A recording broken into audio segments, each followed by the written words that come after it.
ಕರ್ನಾಟಕ ರಾಜ್ಯ ಸಂಯುಕ್ತ ಆಶಾ ಕಾರ್ಯಕರ್ತೆಯರ ಸಂಘ AIUTUCಯಿಂದ ನಾಳೆ 7ನೇ ತಾರೀಕು ಜನವರಿ 7ರಿಂದ ಆಶಾ ಕಾರ್ಯಕರ್ತೆಯರ ಅನಿರ್ದಿಷ್ಟ ಹೋರಾಟ ಶುರುವಾಗುತ್ತೆ.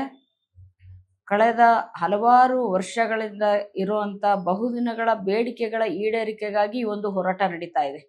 ಮುಖ್ಯವಾಗಿ ಆಶಾ ಕಾರ್ಯಕರ್ತೆಯರಿಗೆ ಕೇಂದ್ರ ಮತ್ತು ರಾಜ್ಯ ಸರ್ಕಾರದಿಂದ ಪ್ರೋತ್ಸಾಹಧನ ಮತ್ತು ಗೌರವಧನ ಬರ್ತಾ ಇದೆ. ರಾಜ್ಯದ ಗೌರವಧನ 5,000 ಬರುತ್ತೆ. ಇನ್ನು ಉಳಿದಂತೆ ಪ್ರೋತ್ಸಾಹಧನ ಕೇಂದ್ರ ಸರ್ಕಾರದ್ದು ನೀಡುವಾಗ ರಾಜ್ಯದಲ್ಲಿ ಆನ್ಲೈನ್ ಮೂಲಕ ನೀಡುವಂಥ ಪದ್ಧತಿ ಇದೆ. ಇದರಿಂದಾಗಿ ಆಶಾ ಕಾರ್ಯಕರ್ತೆಯರಿಗೆ ಆಕೆ ದುಡಿದಷ್ಟು ಹಣ ಬರದೇನೆ ಪ್ರತಿ ತಿಂಗಳು ಕೂಡ ಆರ್ಥಿಕ ನಷ್ಟನ ಅನುಭವಿಸ್ತಾ ಇದ್ದಾಳೆ. ಕಳೆದ 8 ವರ್ಷಗಳಿಂದ ಪ್ರತಿ ಆಶಾ ಸಾವಿರಾರು ರೂಪಾಯಿಗಳ ನಷ್ಟ ಅನುಭವಿಸಿದ್ದಷ್ಟೇ ಅಲ್ಲದೇನೆ ಸುಮಾರು 42,000 ಆಶಾ ಕಾರ್ಯಕರ್ತೆಯರಿಗೆ ಕೋಟ್ಯಾಂತರ ರೂಪಾಯಿ ನಷ್ಟ ಆಗಿದೆ. ಇದನ್ನು ನಾವು ಹಲವಾರು ವರ್ಷಗಳಿಂದ PHC ಹಂತದಿಂದ ಹಿಡಿದು ತಾಲೂಕು, ಜಿಲ್ಲಾ ಹಂತ, ಅದೇ ರೀತಿ ಜಿಲ್ಲಾ ಹಂತದಲ್ಲಿ CEO ಸಮ್ಮುಖದಲ್ಲೂ ಕೂಡ ಈ ಒಂದು ಸಮಸ್ಯೆಯ ಬಗ್ಗೆ ಗಮನ ಸೆಳೀತಾನೆ ಇದ್ದೀವಿ. ಆದರೆ ಇದು ಬಗೆಹರದೇ ಇರುವಂಥ ಸಂದರ್ಭದಲ್ಲಿ ರಾಜ್ಯ ಮಟ್ಟದಲ್ಲೂ ಕೂಡ ಈ ಕುರಿತು ಹಲವಾರು ಬಾರಿ ಹೋರಾಟ ನಡೆಸಿದ್ದೀವಿ.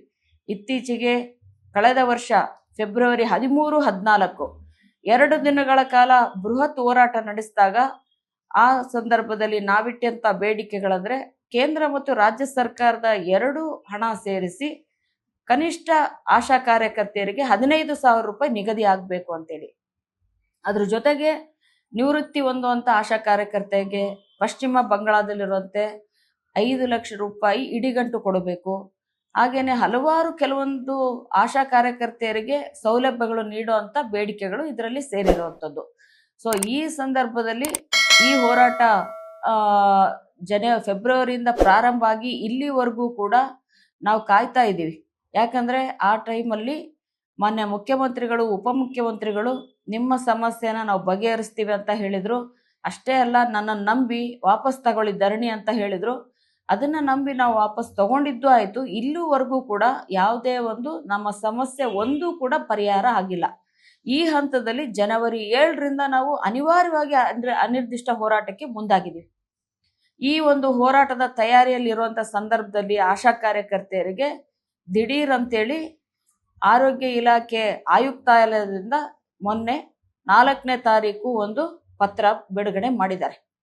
ಸೊ ಈ ಪತ್ರದಲ್ಲಿರುವಂತೆ ಮುಖ್ಯವಾಗಿ ಈ ಪತ್ರ ಬಿಡುಗಡೆ ಮಾಡಿರುವಂಥದ್ದು ಈ ತಳ ಹಂತದಲ್ಲಿ ಕೆಲಸ ಮಾಡುವಂಥ ಆಶಾ ಕಾರ್ಯಕರ್ತೆಯರಿಗೆ ಹೆದರಿಸಿ ಬೆದರಿಸಿ ಹೋರಾಟಕ್ಕೆ ತಡೆಯುವಂಥದ್ದೇ ಇದರ ಮೂಲ ಉದ್ದೇಶ ಆಗಿದೆ ಅಂತ ನಾನು ಹೇಳಕ್ಕೆ ಇಷ್ಟಪಡ್ತೀನಿ. ಇದು ಬಿಟ್ಟು ಮತ್ತೇನೂ ಇಲ್ಲ. ಅವರು 4 ಪೇಜ್ಗಳು ಒಂದು ಪತ್ರನ ಬಿಡುಗಡೆ ಮಾಡಿದ್ದಾರೆ. ಇವರು ಸ್ವಯಂ ಸೇವಕರು, ಸ್ವಯಂ ಸೇವಾ ಮನೋಭಾವ ಇರೋಂಥವ್ರನ್ನ ನಾವು ಆಶಾ ಕಾರ್ಯಕರ್ತೆಯರಾಗಿ ನೇಮಕ ಮಾಡ್ಕೊಂಡಿವಿ ಅಂತೇಳಿ, ಸೇವಾ ಮನೋಭಾವ ಇರೋಂಥವ್ರನ್ನ ಸ್ವಯಂ ಸೇವಕರಾಗಿ ನೇಮಕ ಮಾಡ್ಕೊಂಡಿದ್ದೀವಿ. ಅವರು ಸ್ವಯಂ ಆಗಿ ಏನೂ ಬಂದಿರೋರಲ್ಲ, ಸೇವಾ ಮನೋಭಾವನೆ ಇರೋಂಥವ್ರು. ಸ್ವಯಂ ಇವ್ರು ಸೇರಿಸ್ಬಿಟ್ಟು ಸ್ವಯಂ ಸೇವಾ ಮನೋಭಾವನೆ ಅಂತ ಮಾಡ್ತಾ ಇದ್ದಾರೆ. ಆಯಿತು, ಆದರೂ ಕೂಡ ನಾವು ಒಂದಿಷ್ಟು ದುಡ್ಡು ಕೊಡ್ತೀವಿ, ಅಯ್ಯೋ ಪಾಪ ಅನ್ನೋ ಥರ ಇವರು ಹೇಳ್ತಾ ಇದ್ದಾರೆ. ನಾನು ಮತ್ತೊಮ್ಮೆ ಹೇಳಕ್ಕೆ ಇಷ್ಟಪಡ್ತೀನಿ, ಕೋವಿಡ್ ಅಂತ ಸಂದರ್ಭದಲ್ಲಿ ಫ್ರಂಟ್ ಲೈನ್ ವಾರಿಯರ್ಸ್ ಅಂತ ಇಡೀ ವಿಶ್ವನೇ ಮೆಚ್ಚೋ ಥರ ಆಶಾ ಕಾರ್ಯಕರ್ತೆಯರು ಕೆಲಸ ಮಾಡಿದ್ದಾರೆ.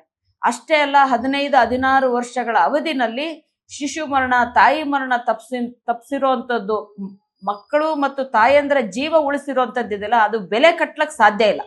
ಅಂಥ ಮಹತ್ ಕಾರ್ಯದಲ್ಲಿರೋದಷ್ಟೇ ಅಲ್ಲ, ಇಲಾಖೆಯ ಆಧಾರ ಸ್ತಂಭಗಳಂತಲೇ ಹೇಳ್ತೀರಿ ನೀವು.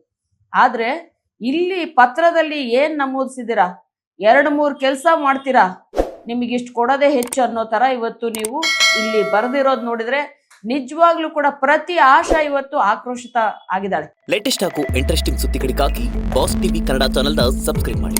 ಹಾಗೆಯೇ ಬೆಲ್ ಐಕಾನ್ ಪ್ರೆಸ್ ಮಾಡಿ. ಇದರ ಜೊತೆಗೆ ಫೇಸ್ಬುಕ್, ಇನ್ಸ್ಟಾಗ್ರಾಮ್, ಎಕ್ಸ್ನಲ್ಲೂ ಮಿಸ್ ಮಾಡದೆ ಫಾಲೋ ಮಾಡಿ.